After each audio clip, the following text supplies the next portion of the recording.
is The Big Show. The Big Show. Good Friday, Seawolves. I'm your anchor, Aisha Diamande, and this is The Big Show. Yes, The Big Show. This is the 12th week in the semester. Everyone has been pretty busy with finals and graduation, but I still have to remind you that this broadcast is brought to you by the students of the School of Communication and Journalism.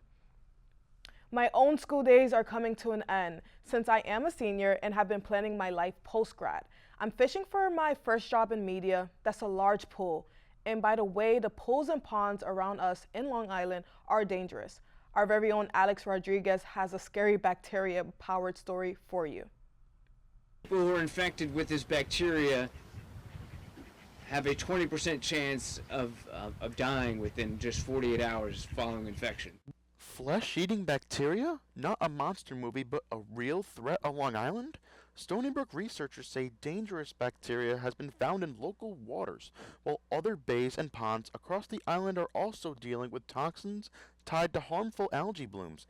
As temperatures begin to rise, experts say worsening water conditions are becoming harder to ignore. If someone's immunocompromised and/or elderly and they have open wounds, they, in summer at least, may want to stay out of the water. Researchers concluded that years of nitrogen buildup has been the leading cause. The major source of nitrogen coming from land and sea is what we call on-site septic systems. Suffolk County is largely unsewered.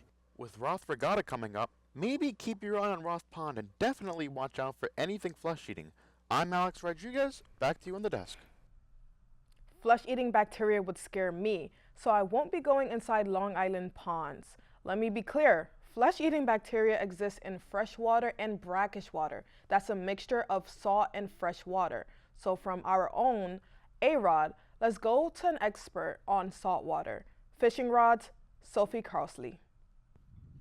My line keeps getting caught. I'm not catching anything. I know what you mean. I think we need new rods or something. Hi, I'm Sophie Carsley, and I'm here today with The Big Show to check out the latest addition to Port Jeff. Port Tackle has marked the end of a harborfront vacancy, transforming what used to be an old McDonald's into a full-service bait and tackle shop in Port Jefferson, Long Island. Yeah, I actually heard about it reopening up. This guy Tommy owns a ton of the buildings down here, and I heard he bought it over, and it used to be an old McDonald's like way back, like whatever, 5 or 10 years ago, and it's nice they're doing something with it now. Owned by Justin Braun and Connor O'Keefe, the two gutted the entire interior and rebuilt, filling the walls with hooks and lines. The shop has already had a soft opening at the beginning of April, but the owners are currently setting up shop for the grand opening April 25th. It looks really nice.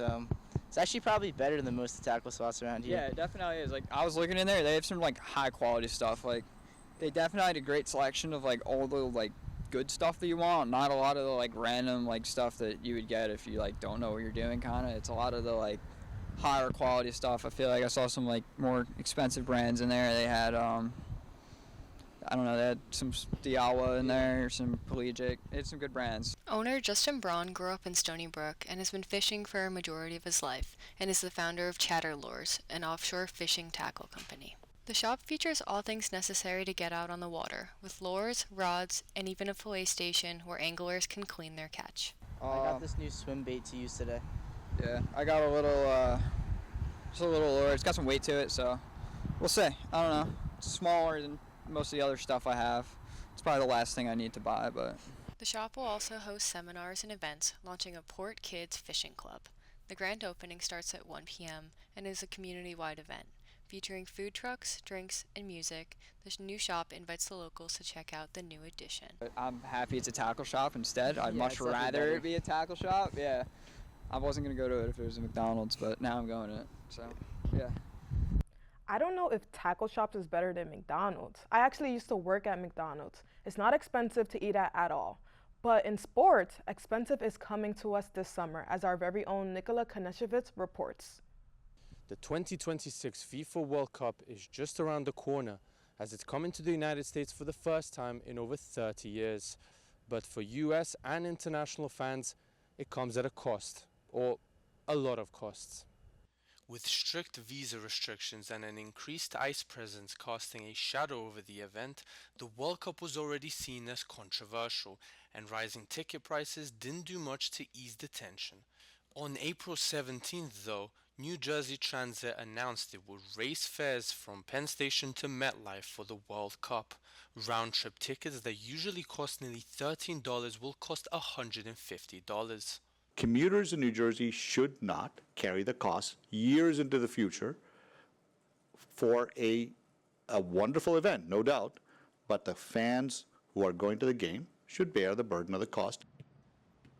Some fans hoping to attend propose other solutions.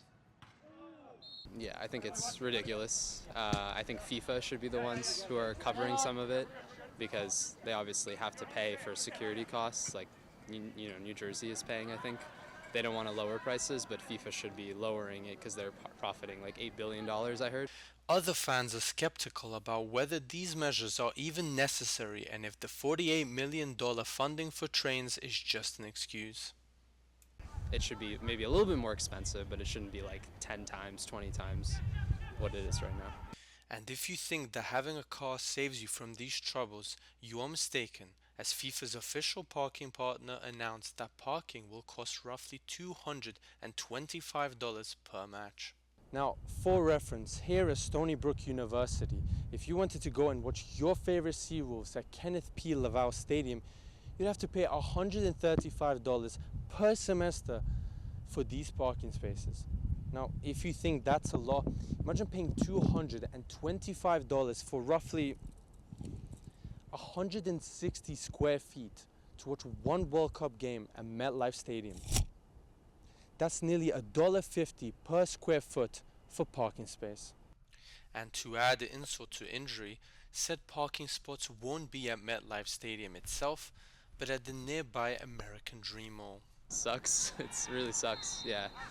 I mean, it's like a once-in-a-lifetime thing, I think, for someone who lives in the States. Like, you're probably not going to go somewhere else to a different country because it's going to be as expensive. So it still is maybe comparable, but, you know, it's tough. Reporting for The Big Show, I'm Nikola Knežević. I guess I won't be going to the World Cup this summer. I barely watch soccer myself anyways, and thank God for it, because I don't have the money to pay for the parking. Another thing I won't be doing this summer is hunting, but our very own Jake Aricchio shares his journey with hunting. At this Centerport firehouse, red trucks litter the parking lot. Wildlife, water, and plants craft a scenic backdrop. According to one eagle-eyed firefighter, our national bird has paid a visit. I've been hunting this story for quite a while. Back in February, I took a trip down to Lake Ronkonkoma after reports of bald eagles living near the lake. Despite several trips over the next few weeks, I couldn't find them myself.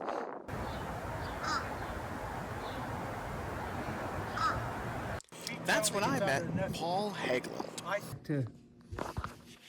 2002.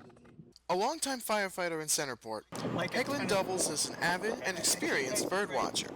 He graciously gave me a ride to where this particular nest was, featuring 2 adults and 3 hatchlings. Generally gets out of the nest, I think, like at 10 or 4.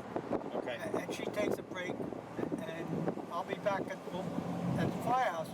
I'll be up in the fireman's room, and then 5:15, she comes back, or one of them comes back. Coincidentally, we made our way to the nest at around 5:15.